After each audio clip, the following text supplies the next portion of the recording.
The truth is, when you're given too much money, then you want to accelerate, which is fair, but then you become sloppy because it's human psychology that when you receive a lot of money, that you spend it. We can see this for lotteries, where lottery winners often spend this very unproductively and they end up in a situation where it's better off than where they were in the first place, but it's not uncommon for them to have really squandered a large chunk of it. Welcome to Brave. Learn from Southeast Asia's best tech leaders. Build the future, learn from our past, and stay human in between. No BS on success. I'm Jeremy Au, venture capitalist, serial founder, Harvard MBA, science fiction nerd, and dad of 2 daughters. Every week, we debate startup news, interview changemakers, answer listener questions, and share personal insights. Join our movement of over 40,000 members and get transcripts, resources, and community at www.bravesea.com. Stay well and stay brave. Grain is an online restaurant that serves healthy yet tasty meals on demand and catering. They are backed by investors including the Lo and Behold Group, Tia, Open Space, and Cento Ventures. Their meals are thoughtfully created by chefs with wholesome ingredients. For the month of April, Grain has teamed up with HGH Maimuna to bring you a quirky yet delightful experience for the first ever Michelin-inspired catering in Singapore. Learn more at www.grain.com.sg. If you ever need to feed your teams or family, go check out Grain. Hello. Today, I want to talk about a topic that many founders, including myself, have really had to struggle with, and it's a topic about bootstrapping versus venture capital. It's not an easy conversation because it's kind of theoretical and, of course, at a different level as well as why would you not want venture capital money? But it seems like a no-brainer, right? That if you want to achieve something, then more resources help you achieve it faster and give you a higher percentage odds of success. So from a logical perspective, sure, we see the news about venture capital-backed companies that fail or do stupid things with the money. And so as a result, those companies end failure. And so we kind of know that is happening out there. But if you ask me, hey, Jeremy, someone's offering you $1 million today to get this product off the ground. Hey, Jeremy, I'm going to offer you $10 million to accelerate this further. Then, as you can imagine, you and I and probably most people in the world will be like, yeah, why not? Take it because time is money. And let's be real, let's just get started and have more money and feels better and safer. And it's better to do it from that perspective. I care about this topic because I've built one company that didn't have external capital and the other one that was VC funded. And obviously, there were different lessons I took away from both companies. And I've also been a VC and I've had to make decisions about which companies deserve external capital versus which companies probably should bootstrap. So let's talk about it. When you bootstrap a company, it means that you're building a company with minimal or no external capital. Perhaps you have grants, perhaps you can take on some debt. But the truth of the matter is that you're not really taking on venture capital. So, if you think about it, 99% of all businesses in the past 1,000 years was bootstrapped by this definition. So I want to say is that bootstrap is actually the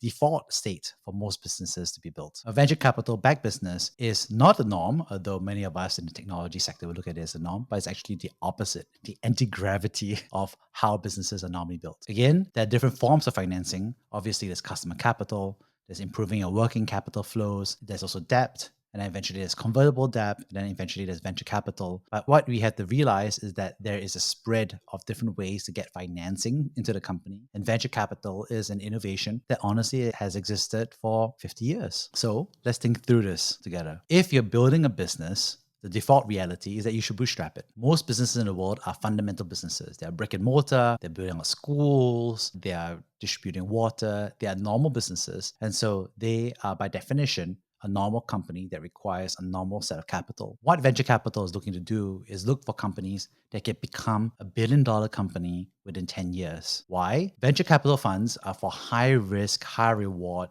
companies. The promise that venture capital funds are promising to limited partners or the funders that provide that capital is that they should be able to generate about 15 to 25% plus net IRR, or basically returns on capital on an annual compounded basis, because they're investing in a portfolio of 20 high risk, high reward companies, out of which probably one or two of them will be able to achieve that $1 billion valuation. The $1 billion valuation is about $100 million of annual recurring revenue times, on average, a public market valuation to a revenue multiple of 10 times, which is normally characteristic of cloud economics. Aha! So now you start to ask yourself, I want to build a company with $100 million of revenue and I want to get a multiple of 10x. And then, of course, if you start thinking backwards, it's also the opposite, right? Which is that if we have a time machine and we can tell that this business is best served by growing to $100 million of revenue across 20 years, across 30 years, then bootstrapping or some other form of private equity outcome is probably a better roadmap for their growth. If you're building a company in a geography or a sector that has a small market size, but you really care about it, then it's very difficult for you to achieve $100 million of revenue. So then you shouldn't take venture capital because you'd be a disappointment in the eyes of venture capital. Or perhaps you're building a company that's unlikely to achieve a 10x cloud software as a service multiple. And so as a result, you are going to have to grow to 200 or $500 million of revenue to achieve that outcome. Then perhaps you're not a good fit for venture capital. And all of this has to be achieved within 10 years because the venture capital fund normally makes a promise historically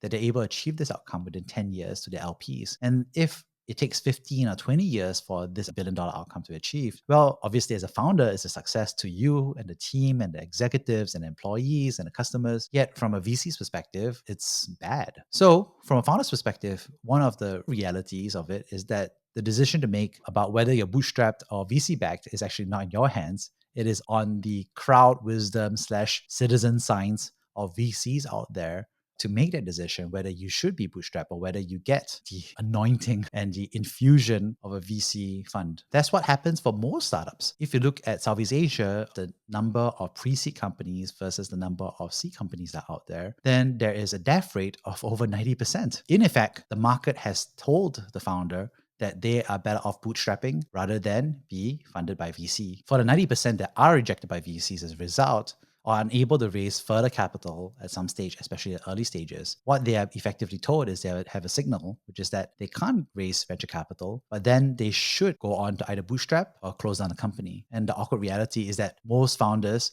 will close down a company because they want to tackle a large idea and they want to tackle the idea in a way that's venture backable. So let's think about this as a 2x2 chart. The x-axis is whether you're able to achieve venture capital funding on the right-hand side.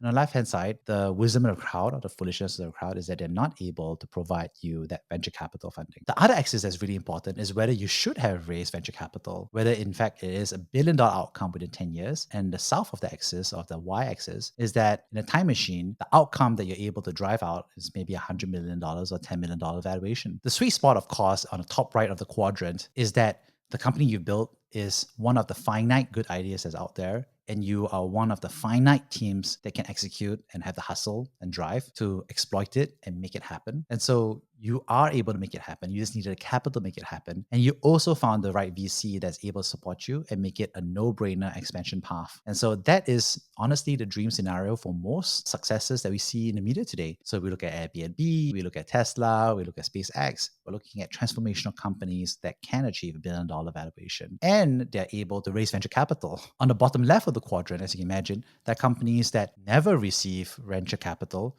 And also, the truth of the matter is that the idea was broken at some level or finite. In other words, for example, would be if you want to be a ghostwriter for a book, if you want to write books, what would giving you $10 million, $100 million do upfront? It's not a scalable business. It's not something that's going to generate super normal profit. So yeah, you can receive an advance on a book, $500,000, $1 million, you're a bestseller guy, $10 million on the next book. But the truth of the matter is that you're not going to create $1 billion valuation on a systematic, structural, non-individual basis. And truth is the market has known that and the market does not give that. So it's very easy to be thoughtful about how you spend money when people are not going to give you that venture capital money. The other quadrant is what most founders are thinking to themselves, which is that you're building a company that's one of the finite good ideas out there that can become $1 billion company. It's only a matter of exploration, testing, and you think it's like 50%, 60%, 70% chance that's going to happen. But you don't receive funding, or it's not easy to receive VC funding. So this is a very interesting part because the truth is we don't know. We don't have a time machine to figure out whether you're right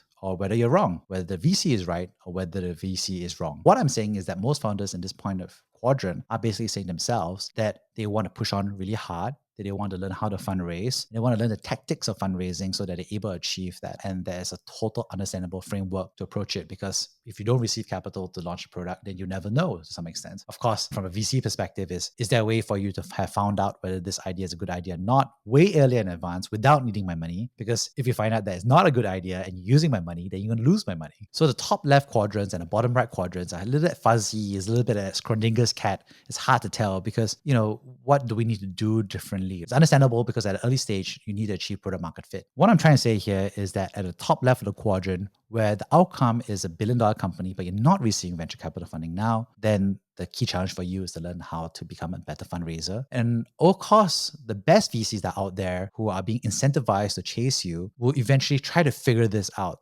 They don't really get paid for finding the no-brainers, the ones that everybody else agrees would be $1 billion company, because there's a lot of confirmation bias, but also it's highly competitive. The VC industry at the individual level, the individual funds and individual partners are incentivized to hunt for you, right? That this is one of the finite good ideas in the top left quadrant, but then you are being undervalued by the VC market. You're not finding it easy to achieve VC funding. And so this is why you have specialist VCs, right? VCs that are focusing on deep tech or robotics or logistics or some sort of special insight, because they believe that they're able to correctly price and therefore correctly fund an underpriced company like yourself that's hard to find. And the net effect of all these individual partners competing with each other on this dimension is that they're able to find the companies on average should and could be funded and given those experimental dollars to figure out and de-risk it to see whether it's a $10 million company, $100 million company, or $1 billion company. The interesting part, of course, is the bottom right of the quadrant, where in a time machine that we have, honestly, the company should not raise venture capital. It's not going to achieve $1 billion outcome within 10 years. So for the bottom right of quadrant is the quadrant that's most interesting, which is that if we had a time machine, we will find that the objective value in all of the multiverse is that this company is going to achieve a $10 or $100 million valuation maximum, or that is $1 billion outcome, but it's going to take 20 or 30 or 40 years to build. And so as a result, the venture capital is not necessarily the best asset or the best funding mechanism to fund it. Obviously, we don't need a time machine. If we knew nothing, we didn't do anything, we didn't do any first order logic principles of thinking, then obviously a time machine is the best way to achieve it. But of course, most of us can think through this idea maze, and so we can chain multiple ideas. So we can see and say, hey, we're building a writing business. We're selling sweets by the road in a stall. Like, this is not necessarily a VC type of business. Or I'm not passionate about this idea at all, so I want to do this on the side as a hobby. These are all different mechanisms or logic paths that make it clear that this is not going to be something that's going to be a large outcome. So I think being honest with ourselves about the first order logic is super important in order to realize whether we can achieve that large valuation. Now, this is an awkward dynamic because a lot of us basically in a situation where, hey, we understand this. We don't know if this is going to be large or not. Maybe it's not. But maybe it's better to take venture capital first. So the truth is we kind of don't know at this point of time. Maybe with that time machine, somewhere 50-50, right? We know that we have a 50% chance and it's a reasonable way of looking at it. Maybe the multiverse time machine shows that there's a 50% chance of achieving that $1 billion company within 10 years. So what I mean about that as a result is that I think it's quite reasonable to start out with venture capital, because venture capital at some level is risk capital. It's meant for you to experiment and find out whether this makes sense or not. What I'm trying to say here, though, of course, is that you want to raise the right amount. And that's an awkward conversation to have, because if you raise too much money, then VC money makes you dumb. We've seen that in the news. I've seen it with my own eyes. And the truth is, when you're given too much money, then basically you want to accelerate, which is fair, but then you become sloppy. Because it's human psychology that when you receive a lot of money, that you spend it. We can see this for lotteries, where lottery winners often spend this very unproductively, and they end up in a situation where it's better off than where they were in the first place. But it's not uncommon for them to have, really squandered a large chunk of it. And I think that's what happens for a lot of management teams. And what I'm trying to say here is that it's not because the management teams are dumb or sloppy or lazy, but also because the VC boards are also egging them on, because they rather have a 50% higher chance of you becoming $1 billion company, and also take on the other half of the 50% chance that you go to zero. So they want to push you to the high risk, high reward. Whereas for you, if you are being smart, you're being creative with the funds that you have, you figure out a way to squeeze out efficiency, then obviously the growth may not be as high. You may not be able to achieve that $1 billion outcome within the 10 years as much, but then you're able to reduce the floor risk of the company. As a result, a lot of founders feel like they're being a lot of cash to accelerate towards a giant brick wall, which is that either they go and burst through the brick wall or they get killed by the brick wall. And that's what we see for a lot of startups. And I think that's something that we should be reflective of, is that if we don't think this company is going to become $1 billion company within 10 years, then perhaps VC money or limited amount of VC money is a better approach. And it's really important for founders to always be thoughtful about the efficiency of the company, because the more efficient they are, then the more likely they are to survive either a VC outcome or a bootstrap outcome. So what does that mean tactically? The big thing I will recognize for you is always be thinking about your burn multiple. The burn multiple is really about the amount of free cash flow over your net new ARR. In other words, it looks at the productivity of your company and about whether you're generating new revenue that's recurring and dividing that by the amount of cash that your company is spitting out. We'll provide links to the burn multiple because we think that it's a helpful metric for you to always be thinking about, because it gives you a very strong insight about your fundamental efficiency and creativity of the business. On that note, we'll chat more about this in the future. Thank you for listening to Brave. If you enjoyed this episode, please share the podcast with your friends and colleagues. We would also appreciate you leaving a rating or review. Head over to www.bravesea.com for member content, resources, and community. Stay well and stay brave.